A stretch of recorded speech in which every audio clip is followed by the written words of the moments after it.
Hello everyone. Welcome back to another video. Alright, let's check it out. Let's see what we got for you right now. We have a nice looking Alfa Romeo, for whoever haven't noticed yet. It's a interesting 80s car with not such a great reputation, but very sporty and very attractive looking. Now this is a model that's been running for quite a while. It was running already for quite a while, but let me get into details. What we're looking at right now is a 143 scale resin model, for whoever haven't noticed yet. By the way, by Neo, before I forget to mention, because sometimes I do forget, but I always put it in the title. This is a Alfa Romeo Giulietta 2.0 Turbodelta. Now this is the third generation of the by the way, the first generation of the series. I'm sorry. The first generation came out in 1977. The second generation came in 1981, and the third generation came out in 1984. And basically were minor refreshed, a little bit more modernized, the wheels, the body panels all together, but more or less it kept the same shape of those cars. Now this is a special model, like I said, is the Turbodelta. The Turbodelta was only 361 of them were made in for this car. And in specific, the Turbodelta had a 2.0 engine with 168 horsepower. That's quite nice for back in the mid 80s.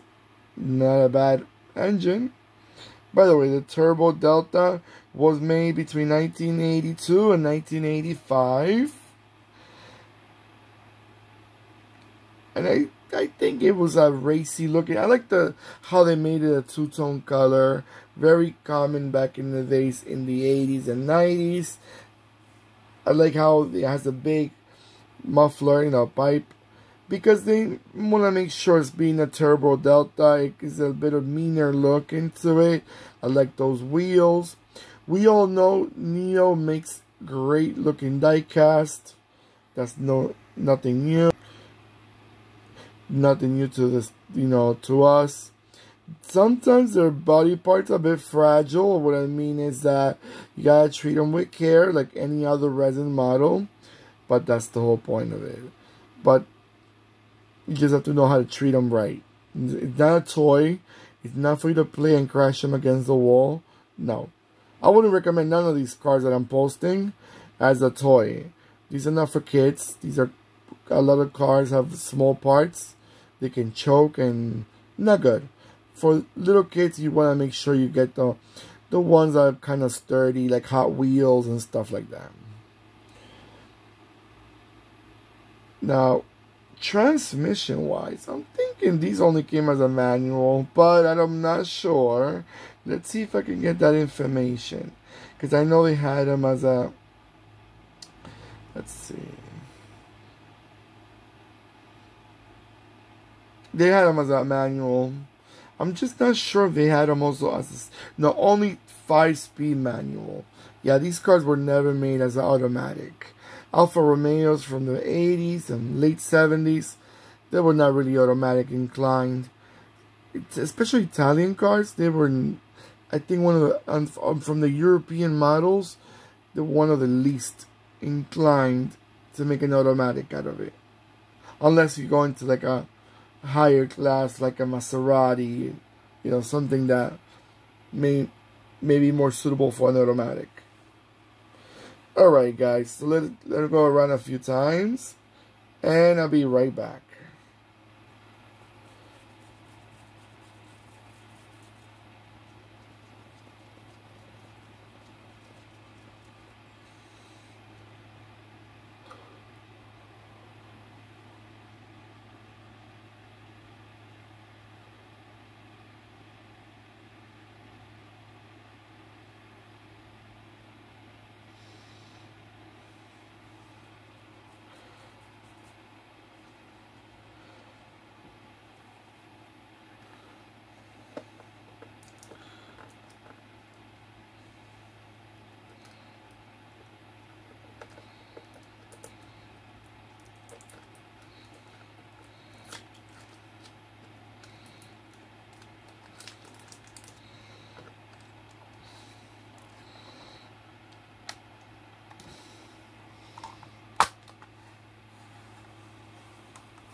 Alright guys, so what do you guys think about these Alfa Romeos from back in the days? Did you think they were attractive? Did you find them that they were attractive, but they could have been better, more reliable? That's my idea. They were very attractive Italian cars, but sadly they're being so unreliable, especially with the rust issues they had, that you barely see them around no more. With this model specific, I don't remember seeing it in North America, but maybe there were, but I don't remember seeing them.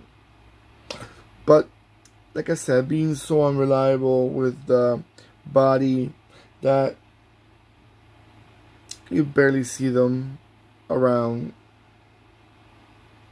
Alright guys, don't forget to give me that beautiful thumbs up that I always appreciate. Don't forget to click and subscribe.